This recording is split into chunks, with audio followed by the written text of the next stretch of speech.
Pratibha Rio. இவங்க ஒரு communication ஸ்பெஷலிஸ்டா ஒரு கார்ப்பரேட் நிறுவனத்தில் இருக்காங்க. இவங்க அது மட்டும் இல்லாத ஒரு எழுத்தாளராகவும் இருக்காங்க.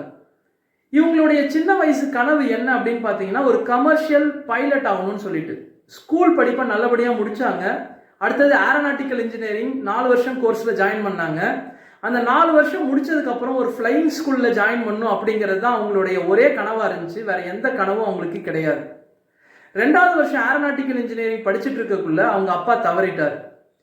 வாழ்க்கையில் இது வரைக்கும் கஷ்டத்தையே பார்க்காத அவங்க அப்பா தவறினதுக்கு அப்புறம் பலவிதமான பண கஷ்டத்தை பார்க்க ஆரம்பிச்சாங்க. அதுவும் ஒரு கமர்ஷியல் பைலட் ஆகணும் அப்படின்னா அதுக்கு செலவு அதிகமாகும், அந்த பண தேவையை அவங்களால பூர்த்தி செய்ய முடியாது அப்படிங்கிறத புரிஞ்சுக்கிட்டு அவங்க என்ன செஞ்சாங்க அப்படின்னு பார்த்தீங்கன்னா, 4 வருஷம் முடிச்சதுக்கு அப்புறம் அவங்களுக்கு ஒரு உலகத்திலேயே மிகப்பெரிய எம்என்சி கம்பெனியில் அவங்களுக்கு ஒரு வேலை கிடைச்சிது.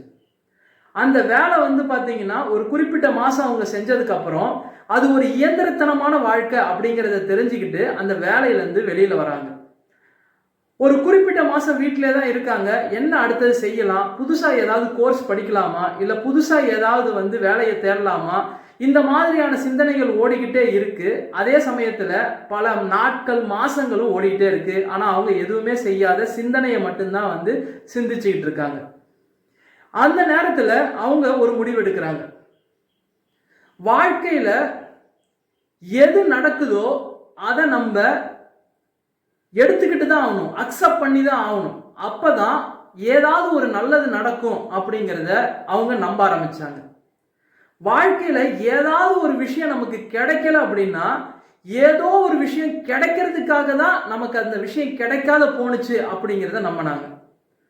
3வது விஷயம், வாழ்க்கையில யாராவது நமக்கு உதவி செய்வாங்களா அப்படின்னா நம்ம தான் நமக்கு உதவி செஞ்சாகணும். வாழ்க்கையில யாராவது நம்மளை ஊக்குவிப்பாங்களா அப்படின்னா நம்ம தான் நம்மளை ஊக்குவிக்கணும் அப்படிங்கிறதையும் அவங்க உறுதியா நம்பினாங்க. 4வது விஷயம், ஒரு இங்கிலீஷ்ல ஒரு சென்டென்ஸ் அவங்க சொன்னாங்க. என்னன்னா, slow process is much much much better then no progress. அதாவது வாழ்க்கையில வெற்றி அடைகிறதுக்கு ஏதாவது ஒன்று அது சம்பந்தமா முயற்சி செஞ்சிட்டு இருக்கிறது ஒண்ணுமே செய்யாம இருக்கிறதுக்கு எவ்வளவோ மேல் அப்படின்னு சொல்றாங்க.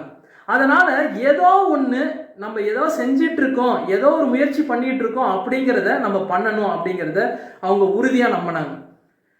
5 வருஷம் 10 வருஷம் அந்த மாதிரி எல்லாம் கனவு காணாத இன்னைக்கு இருக்கக்கூடிய 24 மணி நேரத்தை நம்ம எப்படி சரியா பயன்படுத்துறது அப்படிங்கிறத அவங்க கரெக்டா பயன்படுத்தணும்னு முடிவு பண்ணாங்க. அடுத்தது, அவங்களுக்கு என்ன பிடிக்குமோ அதை முயற்சி பண்ணி பார்க்கலான்னு ஒரு முடிவு பண்ணாங்க. அவங்களுக்கு எழுதுறதுக்கு பிடிக்கும், அந்த எழுதுற விஷயத்த தொடர்ந்தாங்க. பல மாசங்கள் எழுத ஆரம்பிச்சாங்க. அந்த மாதிரி எழுதின விஷயங்கள் அவங்கள ஒரு ரைட்டரா மாத்துனுச்சு. அதன் பிறகு பார்த்தீங்கன்னா அவங்கள ஒரு கம்யூனிகேஷன் ஸ்பெஷலிஸ்டாக கொண்டு வந்தாங்க. அந்த கம்யூனிகேஷன் ஸ்பெஷலிஸ்ட்டும் இன்னைக்கு அவங்க ஒரு ரைட்டராகவும் இருக்காங்க.